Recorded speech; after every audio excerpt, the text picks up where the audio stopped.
Hello, everyone, and my name's Abby. Obviously, you know that if you're my friend on Facebook. So, this is day 12, well, video 12 of my 30 video challenge that I set myself for December and January. And this video, I wanted to talk about the power of journaling. I put a post up the other day which shared my recent morning routine, which involved my wake up tea of lemon and ginger, yoga, meditation, journaling. What else did I say I put in it? Reading, nice breakfast smoothie, visualization, affirmations, writing my vision, loads of different things. And a few people messaged to ask about journaling. They asked, what journal do I use? What questions do you ask yourself? Do you have a structure? So I thought I'd just record a quick little video. Oh, hello, Gatto. Nice to see you again. What's slowly? What do you mean slowly? Is my internet slow? So I wanted to do this video to, just share what I do really. There's no right or wrong way of journaling. I haven't been taught any other way. It's just something that I've included into my self-care ritual every single day to give me clarity, to help often just unload a lot of the thoughts that go on in my mind. Everybody's asked me, well, not everybody, everybody's a lot of people. A lot of people have asked me what type of journal that I use. Do I write in a diary? Does it matter what type of book I use? I just buy a book that I think is very beautiful, that I look forward to writing in. So this is my little journal. It was got at San Jordi Market in Ibiza, and the pages are all plain. And then I just write in them like this. Although I've just realised it's back to front, so you can't see what I've written. But it's not about what I've written. It's about what I'm going to tell you right now. So any little journal that you just like writing in. I bought Mowgli a journal that was literally just a notepad. It doesn't really matter. It's just something that you are going to write in every single morning. And it's important to write every day. I find that, first of all, it creates consistency. It creates discipline. And it enables you to really empty out your mind every day. We have, on average, like 60,000 thoughts that run through our mind every day. And if we're not emptying it out and understanding them and unraveling them, we're then going to live on the same thoughts the next day. So journaling is a really good way for you to create clarity of thought. Some people don't get on well with meditation, or they're scared of it, or whatever the reasons are. Some people just don't particularly resonate with it. So journaling is a really good way for you to still your thoughts and empty them onto the paper. And so what do you write in your journal? I first started off, when I was journaling, just writing out anything that came to mind. The thing is, when you write, your mind isn't really consciously thinking about what it's writing. The pen sort of does the work for you, which sounds quite strange, but your unconscious literally oozes out onto the paper. You just sit there. And if you just close your eyes and think, right, well, what can I write? Sometimes we think, I don't know what to write. But eventually the words will come out. But you can also prompt yourself with questions. You could literally say, if you're talking about your day, you could say, what's happened in the day? How could I make this day better? How could I make myself happier? Why am I feeling like this? What are the consequences if I continue to feel like this? What action could I take that is going to get me further to where I want to be? Sometimes we just need a prompt to help us unravel our thoughts. And we always have the answer inside of us. We always know what it is that we should do. We often, though, seek external factors. We go and ask somebody for help. We numb it by watching TV or putting a film on, or just hoping that it'll go away. Or if the less aware people are, they will... Sorry, I've just got a message through. The less aware people are, they'll numb it with alcohol, with a few different things. But journaling is a way for you to really be conscious of what your thoughts are, how it's affecting you, how you're feeling, and able to unravel them. And it takes you away from living on autopilot.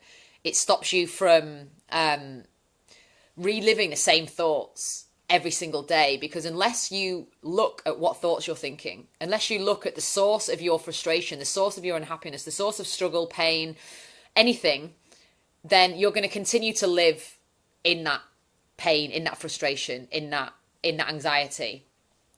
We we have to confront these things that are holding us back, because the power is within you already. Just like Dorothy, when she was in Oz, she had the power all along. She just had to recognize that as long as she connected to what was in her heart, she was home. She didn't need to go anywhere other than her own backyard. And she just had to click her ruby slippers to get home. And this resonated with me a lot when I was younger. And when I look back at my favourite films, The Wizard of Oz was one of them. And I do really like the message because, I created a coaching program called Love Your Power Within. You have the power within you all along, but you have to look at your heart and feel that love to access that power. And that's exactly what Dorothy does in The Wizard of Oz. And this is what you can do when you journal. You are tapping into something that you've already had inside of you. So there's a few things that you can do when you journal. Firstly, you could write your gratitude. You could write down what you're grateful for every single morning. Oh, hi Lara, how are you? Hope you've had a happy Christmas. So firstly, when you journal, you could write gratitude, what you're grateful for, and this will connect you to your heart. If you're overly analysing or thinking or worrying, as soon as you connect to what you're grateful for, you can't be fearful. You can't be in your head and your heart at the same time. So gratitude is a really easy way to start journaling. And it doesn't have to be, it could be about anything. It could start being really obvious things like the love you have with your boyfriend, for having a job or secure income. Or it could start going into things like, I'm grateful the fact that I've got a sofa to sit on. I'm grateful for the food that I've eaten. I'm grateful for all the money I've received in all my life. I'm grateful for the weather today. But just getting into this discipline of gratitude will start to connect you to your heart. And that is when you avoid the stress, struggle and overwhelm that gets us caught up in all of the thoughts running through our mind.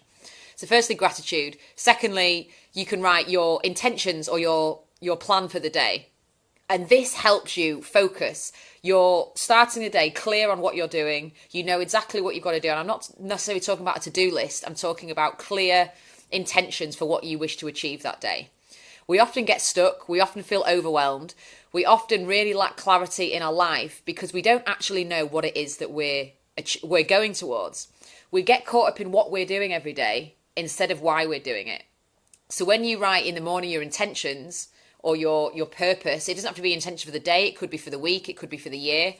But you're honing in your mind to a particular outcome. And when you connect to why that outcome is important, you're then going to start to feel an emotion attached to that thought. And it's the emotions that drive us. It's the emotions that drive our behavior every day, whether we're aware of it or not. So when you're writing down in your journal your intentions and why they're important, you're connecting to that emotion, which gives you a huge amount of motivation. And simply put, it always comes back down to clarity. When you know where you're going, when you can see clearly where you're going, you're going to be more productive because you know exactly what it is you've got to do to get there. If we're driving in fog, it's really hard to see where we go. We have to drive slower. We slow down. We're much more cautious. We then can worry because we don't actually see where we're going. As soon as we drive out of that fog, it's I can see clearly. I can put my foot on the gas. I'm trusting more in where I'm going.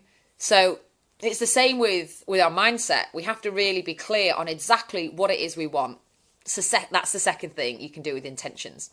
Thirdly, you could write affirmations. You could write positive beliefs about yourself that you may not believe yet, but you wish to believe. So one of my pages, let me get it out. I don't know whether you'll be able to actually see it because it's going to be backwards. But here I put, I am radiating happiness. Just at the bottom here. I am radiating happiness. I believe in myself. I create magic and profound transformation in other people's lives. The other one is my digestion is healthy, happy and healing. I have trouble with my digestion and it's something I really focused on healing. So when you write your intentions, you can also write positive affirmations that relate to those intentions so that you're reaffirming to your mind what it is that you are wanting to think. Every time that we think a thought, it only takes 17 seconds for it to grow a neuron pathway in the brain. So if we're thinking thoughts about not being good enough or about being stressed or about what we're doing is hard or that we're not healthy or we're tired or we've got a headache or that, we're feeling alone, all of these things are creating a pathway in our brain. So the more we think them, the more we believe them. So that's pretty much getting you stuck in traffic because we don't want to jam our mind up with all of these negative thoughts. So when you write affirmations, you're first of all writing them, so it's getting it out on paper, and it's basically rewiring your mind. So you're growing a new pathway. Hello, my love. Hello, Kate. How are you? Happy Christmas. It was nice to see you reunited with Queenie May. So I'm just talking about quite a few things that journaling, you can do with journaling. So the first one was gratitude. The second one was intentions. The third one was writing some affirmations that align with those intentions. That's going to rewire your brain. It's going to rewire how you think, so that you're going to create the person that you are always meant to be. You're going to create clarity in who you are, what it is you want, how you can get there. And that's what it's all about. We're all on this earth doing the work we're doing, in the relationships we are, because we want to feel love, because we want to make a difference, because we want to feel happy. And journaling is so powerful because you can connect to exactly what it is you want. You can connect to exactly what it is, who you are, and what it is you want to achieve. A fourth thing that you can do in journaling is I just allowed the pen to write, and I started writing a poem, and it just came out. And I am no means a poet. I wouldn't call myself a poet, but it came out, and it's what I believed about the world and about myself. And it flowed out quite naturally. So you can really start to stir up your creative juices when you journal. Because we tell ourselves we're not good enough, we're not creative, we can't do that.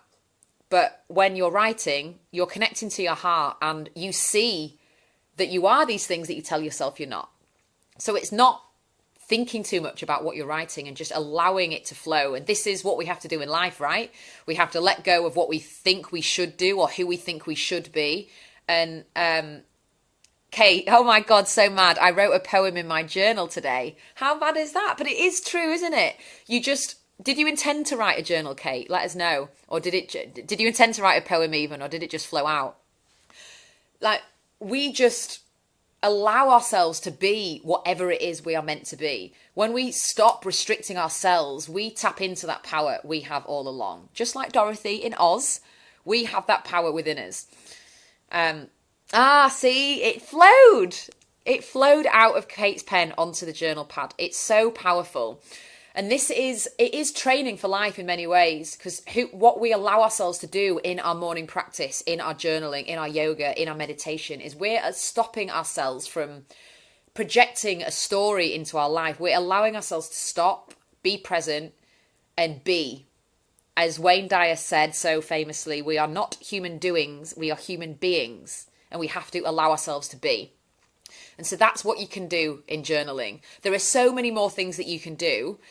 Even just writing about your day. And then I think is this the fifth one I'm saying now? Yeah, this is the fifth one. You can just ask yourself a series of questions. What have I achieved today? How did that make me feel?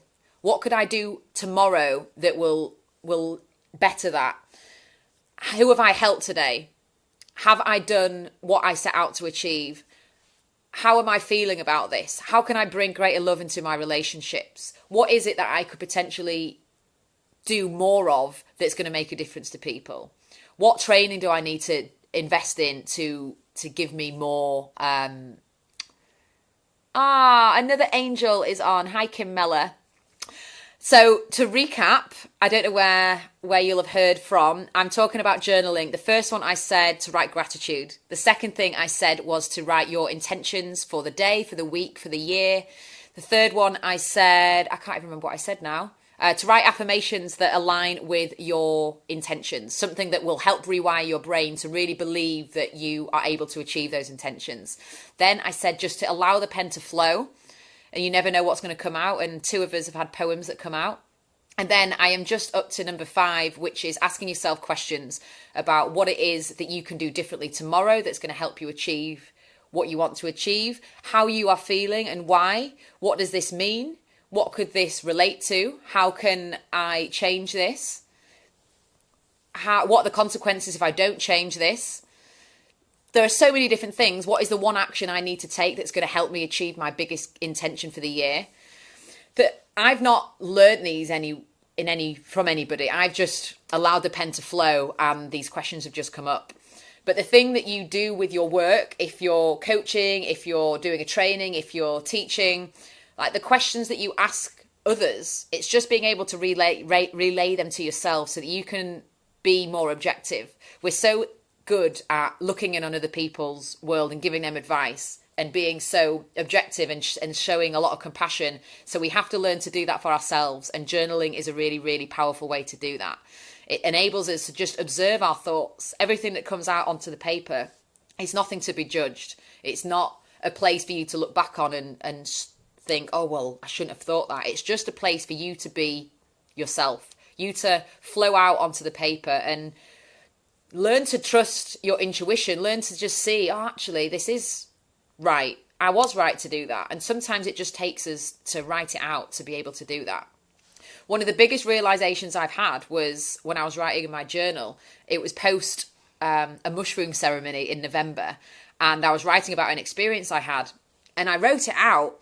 I was just writing about my experience, and then as I wrote, I was like, oh my God, that's exactly what it is that I've been missing. That makes sense for so much that's happened in my life. If you want to know what it is, I'll tell you privately, because it involves somebody that, not in a bad way, but just a realization I've had. And it just made me realize, and it was something that was from my subconscious. It just flowed out onto the paper. And that was just from my own experience, my own wisdom. That's something I may have blocked out. So we can heal so much of ourselves through journaling. And as I talk on Facebook Lives, I don't know what's going to come out. I've not thought about this video before I've done it. I've just shared it and spoken naturally. And this is what happens when we journal.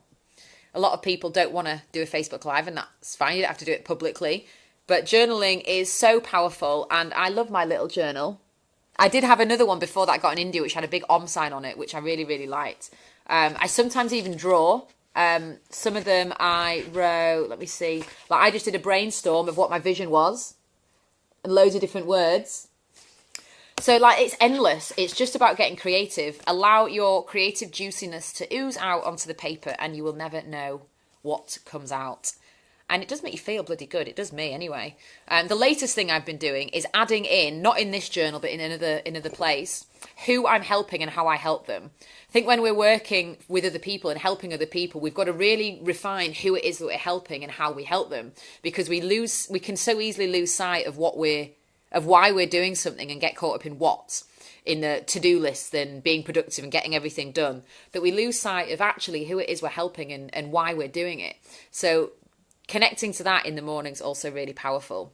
And all of this just gives you clarity. That's all we need is clarity, and it helps us do so much. It's like it removes all the obstacles and it paves the way for a much clearer path.